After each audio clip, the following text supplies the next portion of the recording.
I remember my father and my cousin particularly, who were both also did, my dad did some painting, my cousin was an illustrator. They taught me the basic techniques of cross-hatching. Right. And as soon as they did, I was like, this makes complete sense to me. Yeah. A lot of other shit in the world doesn't make any sense to me. I don't understand sports. I don't understand, mathematics and physics and science. Right. But cross-hatching that's a language I can speak. Yeah. We've just landed in the UK, and we're driving deep into the Welsh countryside to visit with Richey Beckett. This is the first step on an exploration in which we hope to discover and shed light on an immensely talented and highly influential group of visual artists, many of whom have never spoken intimately or in any great detail about their work, yet all of whom have dedicated the very essence of their lives, feeding an insatiable passion and obsession for music.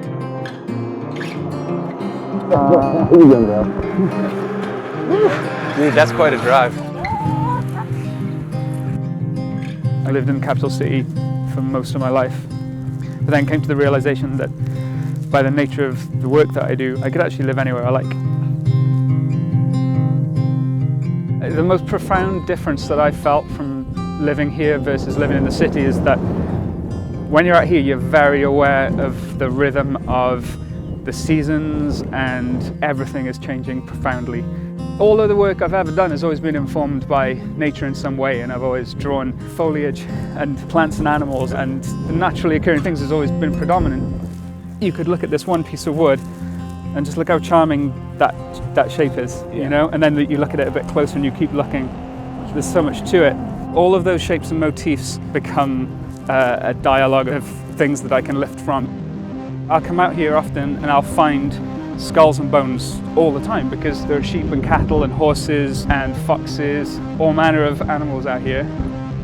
When I'm finding these animal parts, or even maybe a dead bird or these sort of things, which I think are fascinating to draw, I certainly don't just want to leave them there, And what's funny is when people see these images of particularly skulls and bones that I found, I get all of these comments about, do you live in a graveyard? They take this real morbid attitude to it where they're thinking, how all of these things are dying around you, you're just surrounded by death, and but what they're forgetting is that what I'm seeing is the whole circle. As much as I'm seeing a skull by here, I'm seeing a newborn lamb or a foal over there.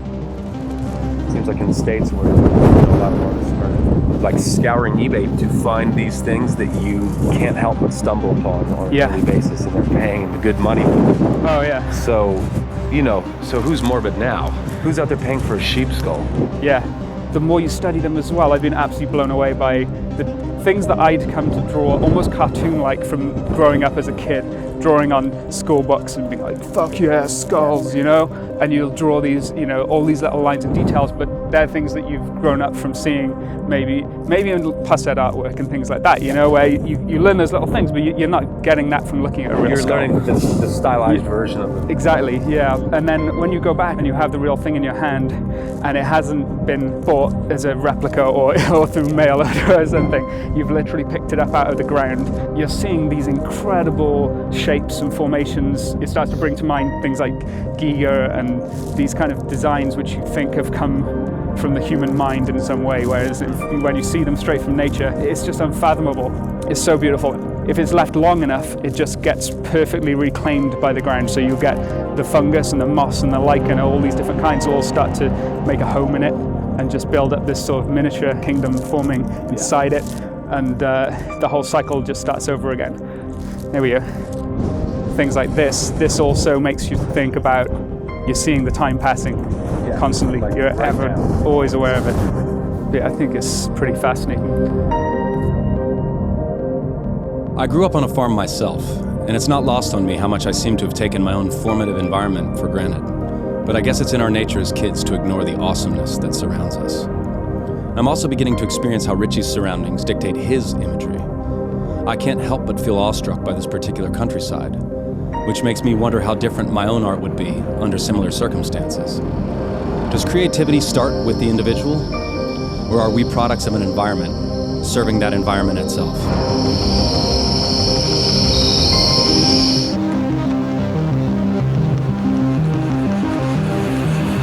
Pure self-expression it's a really difficult thing because it doesn't look good. this is what we do for a living, which is, the odd part. Pure expression looks ugly because, we are a mixture of ugliness and beauty. So, we can't be beautiful all the time. I only think about myself sitting by myself in this room drawing, working on artwork. I don't think about really the people watching it. I certainly never think about being paid for it. There's a chance that the more creatively pure we are, the less people are going to be interested, or less people are going to like it. Yeah, it's impossible to not be influenced by people's expectations and wanting to create something for other people, but at the same time, deep down when that's hollow. Like for me personally, I'm definitely at a point where I need things to really start meaning something to me. I tend to think that the more intimate and exposed something that I'm willing to express is, the more universal that thing is. Admitting strength through art's kind of easy. Yeah. You just swing hard and you do things that are going to be appealing, but when you do something that is more exposed, like it kind of feels good and liberating. Anxiety and stress and difficulty is the glue. That's the thing everybody feels. That's the thing everybody can identify with. Loss, sorrow, mourning, suffering. Everybody knows what it's like to lose, period. And that's they don't necessarily volunteer to talk about it or right. So when we do, we're exposed, and that's where it gets heavy. But that's where I think we can take the things that we do and make them important. There's no negativity to that. It's even if the subject matter itself or the emotions and moods and feel that they come from a negative place, actually exercising them is the positive part of that, isn't it? Precisely. That's the difficult thing that separates entertainment from art. Entertainment's only got to make people happy. Art's got to make people feel.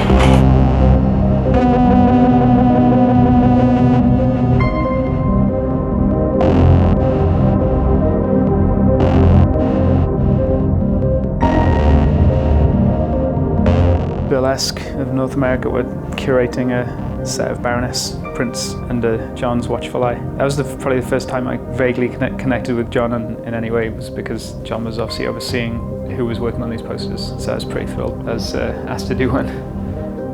The movement of the image is really important to me in the storytelling aspect of it. I think that, I like the image to be a snapshot, which is a moment in time captured that can tell a deeper story. So it's heading somewhere and it's been somewhere, and you've got to unravel that. And to me, that's what gives an image more depth and more weight. So the way I do it is I'll always employ, these sort of signature things, the petals and the feathers and the little sunspots in the image. It fits in with the theme of time passing because they're all transient things that have part of almost a sort of decay, but not in a morbid way. And then, there'll always be bones and things like that, and, the leaves are falling off the trees and the feathers are falling off the animals, and they all seem to fit with a common theme of cycles of life and time passing. There's very intentionally not a lot of attention given to depth or perspective, because to me that fits with it, makes them more like a piece of iconography. In most cases, the outline will never be complete. It'll always have something disrupting it, which to me gives a sort of vibration to the eye and assists the movement of the piece. The cool thing with drawing the Cthulhu character is that, it only exists in H.P. Lovecraft's description of it. So every artist who's ever approached and, tried to depict what Cthulhu looks like has just had to read that description and think, okay, what do I get from that? It's a pretty cool challenge. Just trying to figure out the common theme amongst all the motifs I use, and all of them are to do with the ongoing rhythm of time and the moon as well. I always put moons in everything. I'll probably spend several days before I put pen to paper just researching, gathering information, looking through books, taking photographs, building up a mini archive of reference material. But that, that whole process has a really ritualistic quality to it. I think that's really important. I'll absolutely never work in silence.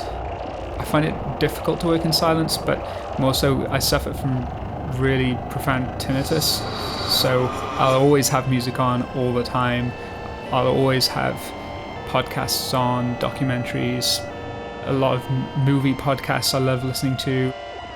The only time when I don't have to create any additional noise to mask the tinnitus is actually when I'm outside in the countryside, because there's so many levels of sounds, from everything from the wind to the birds and all of the different animals. There's a constant hum. There are so many frequencies going on, it completely masks my tinnitus, which is an incredible blessing. So that's the one time I'm happy. If I'm sitting outside drawing, for example, then I don't even notice the ringing in my ears. I don't think you ever really want to work in isolation and look too inwardly. You want to be out there searching for inspiration, and I think that's the healthy way for art to work.